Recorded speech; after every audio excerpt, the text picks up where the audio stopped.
वो पेपर में आपने बताया कि मेरे को 700 नंबर बन रहे थे और अब की बार 619 नंबर बने। तो आपके लिए कितना पीड़ादायक रहा कि ऐसे पेपर लीक होते हैं? खोने को कुछ है नहीं, पाने को पूरी दुनिया है अभी। एक दादी को भी शुरू से सपना हो कि भाई आपने बहुत तो डॉक्टर बना है। दिन को 2 से 3 बजे ये खबर आई कि नीट पेपर रद्द हो गया है, तब घर में पहले डॉक्टर हो आप? जी सर, मेडल 31 है मेरे अभी तक। 31 मेडल पीसीपी से लिया? नीट वाला पेपर ये देखने में ऐसे लगता इजी है, लेकिन इसका सिलेबस बहुत वास्ट है, तो स्मार्ट तरीके से ही इसको क्रैक किया जा सकता है। अच्छा। और फीस तो खटे बांटी जावे इतनी कहना कौन पढ़तो कि पढ़ ले, आपको पढ़नो तो मतलब पढ़तो। गुरुकुल में जो ध्यान रखे भी हिसाब से प्रिंस का मान ध्यान रख जो मेरे देश में आज लाखों बच्चे नीट पेपर लीक को लेकर और तमाम तरीके के पेपर लीक को लेकर आंदोलन कर रहे हैं। और वो आंदोलन क्यों कर रहे हैं, उनकी एक वजह मेरे साथ भी बैठी है। आत्माराम शर्मा जो सीकर पीसीपी में पढ़ते थे, नीट का पेपर 3 मई को हुआ तो इनके 700 नंबर आ रहे थे। महज 4 क्वेश्चन गलत थे, 3 फिजिक्स में और एक बायो में। 1 बायो में। अगर ये 4 क्वेश्चन होते तो 720 का आंकड़ा पार हो जाता, मतलब 720 हो जाते। 700 नंबर लाने वाला को जब पता चला कि नीट का पेपर लीक हुआ, इसने फिर हिम्मत की, फिर तैयारी की और अब की बार 619 नंबर आए हैं। ऐसे लड़कों की, ऐसे बच्चों की कहानी हम आपके सामने ला रहे हैं कि इन्होंने इस विपरीत परिस्थितियों में किस तरीके से तैयारी की होगी, किस तरीके से 1 साल तक किसी संस्था में पढ़े तो वहाँ तैयारी की होगी। तो आत्माराम, सबसे पहले तो डॉक्टर बनकर आपको अब कैसा लग रहा है? मतलब फाइनली पेपर अच्छा हुआ, रिजल्ट आ गया और रैंक भी ठीक। यस सर, बहुत खुशी है, परिवार वालों को भी बहुत खुशी है कि नीट में सिलेक्ट हो चुका हूँ और अभी कॉलेज भी मिल जाएगा बढ़िया। और अच्छा, जब रिजल्ट आया तब आप कहाँ थे? मतलब कैसे पता चला आपको रिजल्ट आने वाला है? रिज़ल्ट जब मैं यहाँ से मंदिर से गया था घर सोने पे, तो लगभग 11 बजे मेरे को दोस्त का फ़ोन आया कि देख रिज़ल्ट आ गया है। फिर 12 साढ़े 12 तक वो साइट नहीं चल रही थी, फिर दोस्त ने निकाल के दिया। फिर मैंने मम्मी पापा को तो सुबह ही बताया, मैंने देख के मैं अपना सो गया। फिर मैंने सुबह मम्मी पापा को खुशखबरी दी कि ये रैंक है और ये नंबर आए हैं मेरे। अच्छा, उस रात सुकून की नींद आई कि भाई हाँ फाइनली मेरा रिजल्ट आ गया और मेरा सिलेक्शन हो गया? हाँ सर, सुकून की नींद आएगी। अच्छा, मेरे को ये बताओ कि जब आपने नीट का पहली बार पेपर दिया था 3 मई को 2026 में, वो पेपर में आपने बताया कि मेरे को 700 नंबर बन रहे थे और अब की बार 619 नंबर बने। तो आपके लिए कितना पीड़ादायक रहा कि ऐसे पेपर लीक होते हैं, आप सालों मेहनत करते हैं और फिर खबर आ जाती है अचानक कि यार पेपर लीक हो गया? ये बहुत ही पीड़ादायक ही है और नहीं होना चाहिए, सिस्टम का फॉल्ट है। बहुत ही जो है डिप्रेशन में था उस समय, जो 1 महीने का कोई नहीं। 1 महीने का जो गैप था उसमें, नीट 2026 और री नीट 2026 में, तो उसमें बहुत ज़्यादा डिमोटिवेशन था। लेकिन शुक्रिया अदा करना चाहूँगा मैं अपने माता पिता का और जो कोचिंग संस्थान से मैं जुड़ा था पीसीपी से, उन्होंने, टीचर ने मुझे स्टेप बाय स्टेप गाइड किया और 1 महीने में लगभग 4 से 5 बार मेरे को पर्सनली बुलाकर मुझ पर ध्यान देने की करा। उन्होंने तैयारी की। वाकई में संस्थाओं ने अलग अलग तरीके का प्रयास किया, लेकिन मैं वो 1 महीने का मतलब सिचुएशन जानना चाहता हूँ कि उस दौरान आपने किस तरीके से अपने आप को संभाला भी, फिर अपनी तैयारी को भी संभाला और किसी तरीके की बाहरी चीज़ आपके ऊपर नहीं आई? क्योंकि पेपर होने के बाद तो बहुत से लोगों ने प्लान बना लिए थे कहीं घूमने का, फिरने का, जाने का, कुछ करने का, कि महीने भर थोड़ा जब तक रिजल्ट नहीं आए। तो आपने भी स्वाभाविक बना लिया होगा। फिर ये उसी चीज़ में ढलना, ये कितना क्रिटिकल था? किस तरीके से मैनेज किया इसको? ये बहुत ज़्यादा क्रिटिकल था और जब दिन को 2 से 3 बजे ये खबर आई कि नीट पेपर रद्द हो गया है, तब पूरे परिवार वालों को भी ऐसे धोखा सा हुआ। फिर शाम को मैंने डिसाइड किया अब तो होना था तो हो गया, अब पीछे देखने का कोई चांस ही नहीं है, खोने को कुछ है नहीं, पाने को पूरी दुनिया है अभी। तो वापस लग गया बिना किसी उसके डिमोटिवेशन के। और ऐसा था कि अब जितना ज़्यादा और पढ़ेंगे और अपन इम्प्रूव करेंगे। अच्छा, ऐसा भी था कि भाई पेपर अब की बार जैसा आया था उससे भी टफ आ सकता है और बला बला चीज़ें कुछ? हाँ, ये तो थोड़ा जेन्युइन सा था कि इस बार जो रीनीट जो होगा वो थोड़ा टफर साइड में आएगा, इसलिए तैयारी कोचिंग वालों ने भी टफर साइड में ही कराई थी। जो बाद के पेपर थे वो टफ साइड में ही रखे थे। अच्छा, प्रिंस को आपने चुना। सीकर में तो आप सीकर से हैं, सीकर में तो दर्जनों कोचिंगें हैं, आपने प्रिंस को ही क्यों चुना? प्रिंस को चुनने का सबसे मेन मोटिव है कि इनमें डिसिप्लिन होता है। बच्चे को जब गिरावट आती है तो उनको उठाया जाता है और डिसिप्लिन के माध्यम से बच्चा किसी भी स्थान तक पहुंच सकता है, ये मेरा मानना है। और पिता ने भी यही देखा था, इस कोचिंग में जो टीचर है वो पर्सनली गाइड करते हैं हर बच्चे को, हर बच्चे पर ध्यान दिया जाता है। अच्छा, मतलब वो एक बड़े बड़े विज्ञापन मैंने देखे हैं, होर्डिंग लगे हुए कि सीकर आए और पीसीपी नहीं देखा तो कुछ नहीं देखा, ऐसा वाकई में है पीसीपी के अंदर? वाकई है, जो कैंपस है वो भी एकदम वर्ल्ड क्लास है। आप आइए तो दिल खुश हो जाता है सर। यहाँ बड़े बड़े कैंपस हैं। हाँ, बहुत बड़े बड़े कैंपस है। और पहले तो मैं ब्रेनी कैंपस में था, वो तो इस पालवास से और भी बड़ा है। अच्छा, तो बहुत अच्छा लगा उसमें। अच्छा, इन्वायरमेंट कैसा है, एजुकेशन का इन्वायरमेंट कैसा है? ठीक है, कैंपस अच्छे हो सकते हैं, बड़े हो सकते हैं, लेकिन एजुकेशन कैसी है वहाँ, पढ़ाने का तरीका कैसा है वहाँ, बच्चों के साथ डील करने का तरीका कैसा है? क्योंकि आपके वीडियोज़ को आज कई बच्चों के लिए मोटिवेशन का तौर पर आप देखे जाएंगे, रोल मॉडल बने हैं, तो वो बच्चे कैसे समझें कि कहाँ तैयारी करनी चाहिए, कैसे तैयारी करनी चाहिए, कौन सी जगह सही है? कौन सी जगह सही है, तो इस पे ये है कि जो पीसीबी है उसके अंदर मैंने देखा शुरुआती दौर पे जो बच्चे नॉर्मल लगभग 100 से 150-200 बच्चों का बैच होता है, उसमें से जब 2-3 माइनर टेस्ट हो जाते हैं, फिर एक बच्चों का वो होता है कि कौन बच्चे ऊपर आ रहे हैं, तो उनसे पर्सनली बुलाते हैं और पूरे जो 200 बच्चों का बैच है उनको क्लास में आके भी जो गाइड करते हैं सर।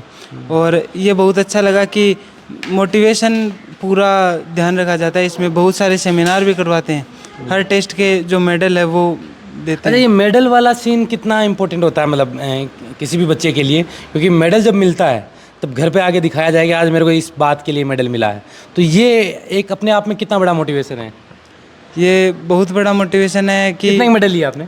मेडल 31 है अभी तक। 31 मेडल पीसीपी से लिया आपने? जी। और ये मेडल, पेन और रजिस्टर ये ऊपर होता है और कैश प्राइज भी देते हैं ये, तो वो तो उसकी तो बात बहुत कितना कैश प्राइज है? कैश प्राइज मेरे पास 1800 लगभग पड़े हैं पूरे। इस संभाल के रखा है? हाँ, संभाल के रखा है। खर्च नहीं किया? नहीं सर। क्यों? सर वो अलग ही मेहनत से लाई हुई होती है। अच्छा, वो पहली मेहनत की कमाई लग रही है। जी सर, बिल्कुल।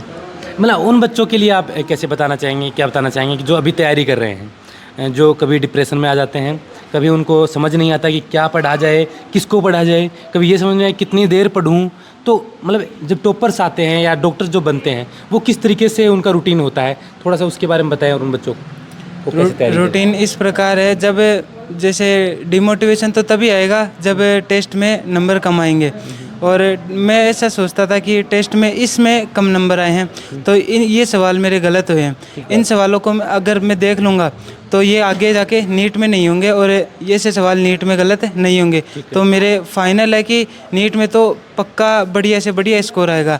ये मैं ठान के रखता था कि नीट में जितनी ज़्यादा गलतियाँ इन टेस्टों में मैं करूँगा वो मैं देखूँगा और उन पे ध्यान नहीं दूँगा कि जो फ़ोन में रूमर्स आते हैं कि इतने नंबर से इतने आप उछाल आ जाएगा, ऐसा रूटीन करो, वो मैं फॉलो नहीं करता था। जो अपना लाइफस्टाइल है उसको ही प्रायोरिटी देता था कि जितना जैसे सुबह खाना हो गया फिर वापस पढ़ना, ऐसे।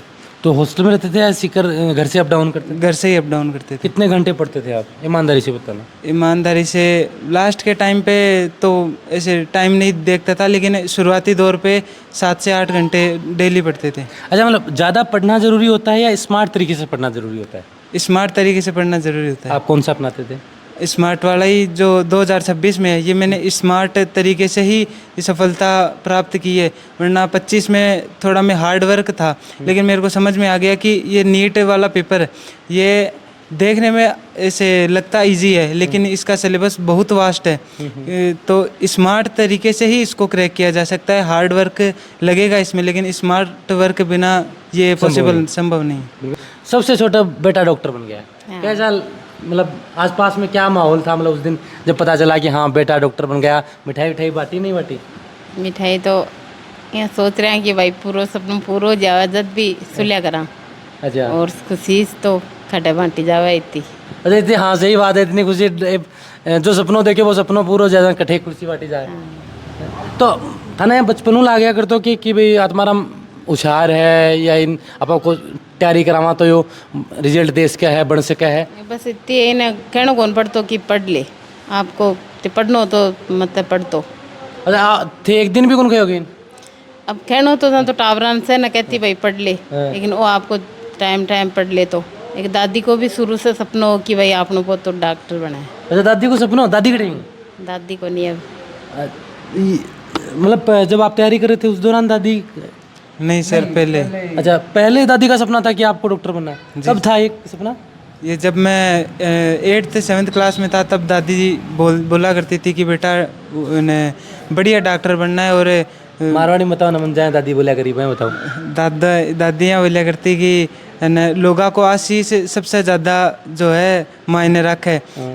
बाकी अपन पिसा की भगवान दे रहे है, जत्ता में खुश रहना है, ज़्यादा से ज़्यादा लोगों की सेवा करनी है अपन डॉक्टर बनर।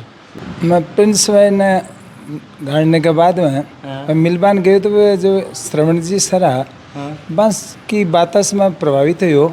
और फिर ओ जो मतलब हमेशा जातो, एक आधी बार कोई जो मिस हो जाती तो तुरंत बैठा से फ़ोन आ जाए तो भाई आज बच्चों को नहीं क्या को नहीं आयो, मैं बान कारण बता दी था। और फिर तुम्हारे मन में होगी भाई अपना बच्चा को मतलब ध्यान रखे पूरा।